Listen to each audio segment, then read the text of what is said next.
start with the class.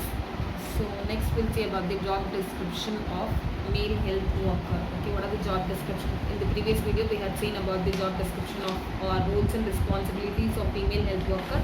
So now we'll see what are the roles and responsibilities of male health worker. So in case of this male health worker, they have to visit each family. Okay, they have to visit each family once in a week or once in a fortnight. Okay, so that is usually, so the male health worker have to visit the family once in a week or once in a fortnight, and they have to record whatever the things that they have done during their visits. Okay, they have to record what are the things that they have done during their visit. So that is usually what are the things that they have to do. So that they have to do. So they have to do certain things when they visit the house or visit the family. So that is usually, it includes, it is, first thing is, it is usually National Vector-Borne Control Program. Okay, they have to do certain things in this National Vector-Borne Control Program.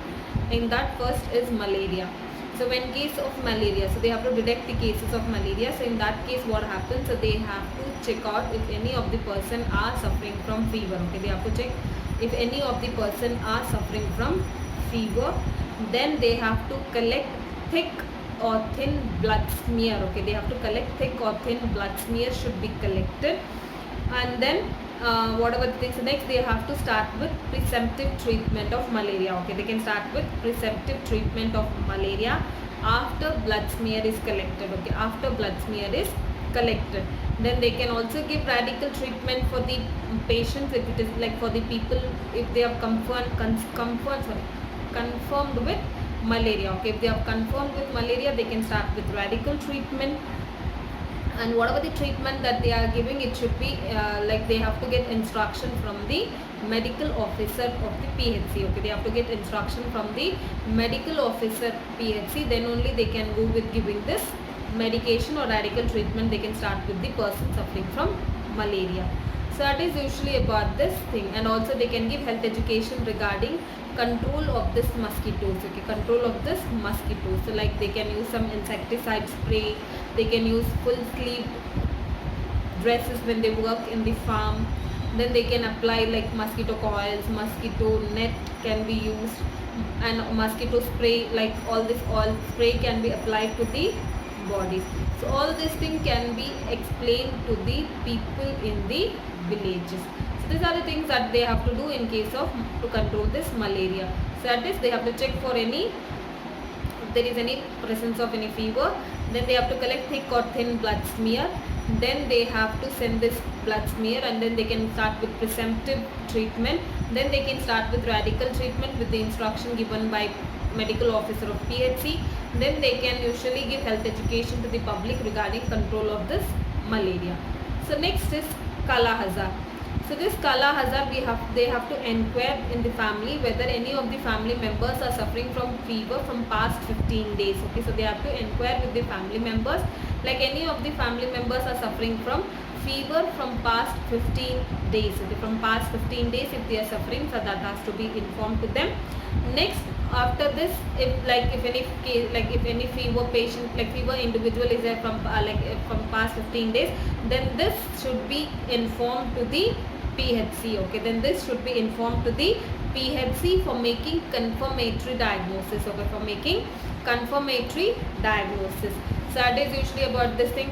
So then they have to maintain a record regarding this, like number of cases that have been suffered, like that have been affected by this Kala Azar. So that is usually to be done. So next is Japanese encephalitis. In case of this Japanese encephalitis, also they have to inquire if there is any presence of any fever cases along with encephalitis. Okay, they have to check whether there is any cases of fever along with encephalitis. Then they have to guide the cases, whatever it is similar to Kala Azar, like they have to guide them to the PHC where they go with confirmatory diagnosis will be done, and also they have to carry like what are the instructions that they have to give, that has to be given to the family members who are suffering from this Japanese encephalitis. So that has to be done. So next, so this is about this, the first thing, that is National Vector-Borne Control Program. The first thing that they do, it is National Vector-Borne Control Program, where they go with identifying malaria, Kala Azar and Japanese encephalitis. In malaria, they'll affect the cases of fever, they'll send the blood smear for the examination, Radical treatment they start with the help of this PHC, instructions given by medical officer PHC. Then Kala Hazard, they have to check for any fever cases for more than 15 days. Then this case should be referred to the PHC, where diagnosis, treatment, everything will be done in the PHC itself. And same thing, Japanese encephalitis also, they will inquire for the presence of fever. Then they usually start with this will be sent to the PHC, where confirmatory diagnosis will be done. All this, whatever the things that they are doing, record should be maintained. So next is National Leprosy Control Program. So in this National Leprosy Eradication Program, so they have to identify the skin patches. Okay, they have to identify the skin patches. So they have to see whether there is the skin patches is accompanied by loss of sensation. Okay, the skin patches which is there, it is accompanied by loss of sensation. So whatever the thing it is, that it should be referred to the medical officer of the PHC. It should be referred to the medical officer of the PHC and ensure that the person suffering from leprosy has been continuously taking treatment. Okay, continuously taking treatment, and they have to motivate the people who are suffering from leprosy so that they can take adequate treatment. Okay, so they have to motivate the leprosy patients so that they can take adequate treatment. So next is National Blindness Control Program. So next activity that they do, the next responsibility, it is usually seen in National Blindness Control Program. So in this they have to identify all the cases of blindness. Okay, they have to identify all the cases of blindness, and this should be referred to the medical officer. Okay, this cases should be referred to the medical officer. Okay, they have to identify all the cases of blindness, and these cases should be referred to the medical officer. So next is revised National Tuberculosis Control Program. So that responsibility they'll do it is in the revised National Tuberculosis Control Program. So in this they will be identify the cases like fever, they will be identify cough if it is there, so that also they will be identifying. Then they will be sending this sputum for the examination. Okay, then they'll send this sputum to the examination. So after this they'll refer the case to the medical officer for further investigation. Okay, so they'll collect the information regarding fever, cough, sputum, everything. They'll collect the information, and this case they'll be referring to the medical officer for further investigation. Okay, further investigation.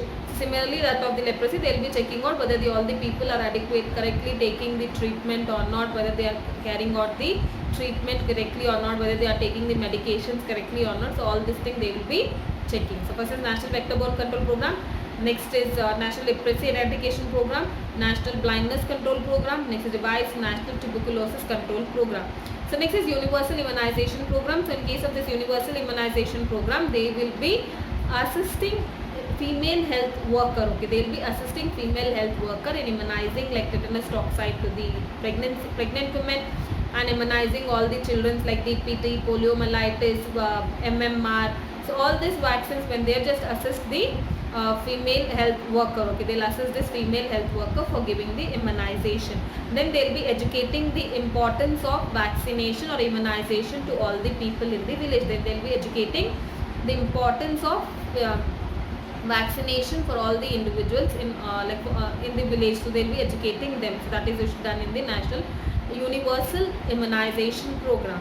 So next is Reproductive and Child Health Program. Okay, so next activity that they do, it is next their responsibility is in Reproductive and Child Health Program.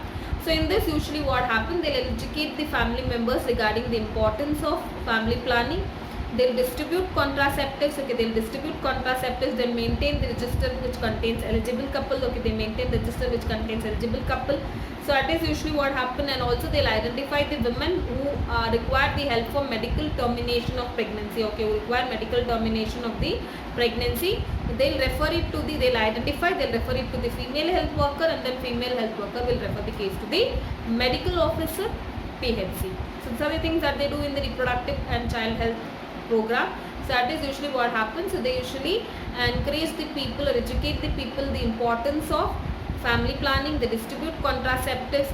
They usually identify the eligible couple, maintain the record. Then they'll identify the women who require medical termination of pregnancy, that they'll be informing to the female health worker, and from there they'll be informing the medical officer, PHC. So that is usually there. So next is communicable diseases. In case of this communicable diseases also, they will be identifying the cases of, like same as that female health worker does. So they will be identifying the cases of diarrhea, dysentery, fever, diphtheria, whooping cough, tetanus, all communicable diseases they will be identifying, and also they will be informing it to the medical officer of the PHC. Okay, they will be collecting the information and they will inform it to the medical officer of the PHC. Then they will be educating the educate the community how they can prevent the spread of this communicable diseases. What are the steps that they have to do in order to prevent the spread of communicable diseases? So all these things usually they do in case of this communicable diseases. So next is environmental sanitation. In case of this environmental sanitation, they will be purifying the water by by using chlorination. Okay, they will purify the water by using chlorination, and this should be done in regular intervals. Okay, they will be doing this in regular intervals. Then they will be educating the community regarding the disposable of waste, that it should be disposed properly. Okay, it should be disposed properly so that environmental pollution can be avoided. Okay, environmental pollution can be prevented. And along with this, they also tell the advantages of home sanitation. Okay, they also tell them, educate them regarding the advantages of home sanitation, like they have to use toilets, or they have to use toilets separately, they have to construct toilets separately, they should not go for open defecation, due to which where they can have many diseases can also occur. So they will be educating the family members. So that is usually there. And next they will be constructing, they will be educating regarding construction of smokeless chula, like what are the importance of, what are the benefits of using smokeless chula. So all this thing they usually do that. So this is a good thing that usually they do in case of environmental sanitation, purification of water. Yeah, they'll educate the family members regarding disposal of waste, proper disposal of waste, use of toilets, then and also like construction of smokeless chula. So next is primary medical care. Okay, so next is primary medical care. So in this they usually give treatment for the minor ailments. First aid will be given for minor accidents. Okay, first aid they usually do for minor accidents, and in case of emergency they'll refer the case to the PHC. Okay, they'll refer the case to the PHC, that is primary medical care. So where they'll be treating minor ailments, and first aid will be given for minor accidents, and if there is emergency they'll refer it to the PHC. So next is nutrition. So in this also same like female health worker, they'll identify the children, like malnourished children in infants and young children, that is between 0 to 5 years, and also they will be, if at all if it is there, they will give necessary treatment like supplements of folic acid to the pregnant women, then vitamin A supplements will be given. So all this thing given. Other than that, they'll refer them to the Anganwadi workers. Okay, they'll refer them to the Anganwadi workers, where they'll be given supplementary food will be provided. So next is vital events. Vital events is similar to that of the female health workers, where they'll be recording the history of like birth events, death events. So all this thing they'll be recording in the registers, so that they will be educating the importance of registration of birth and death. Okay, they will educate the community regarding the importance of registration of birth and death. So that is usually in case of vital events. Vital events, they will record the birth events and death events of birth and death, and also they will be educating the public or community the importance of registration of birth and death. So that is usually there. So the next is record keeping.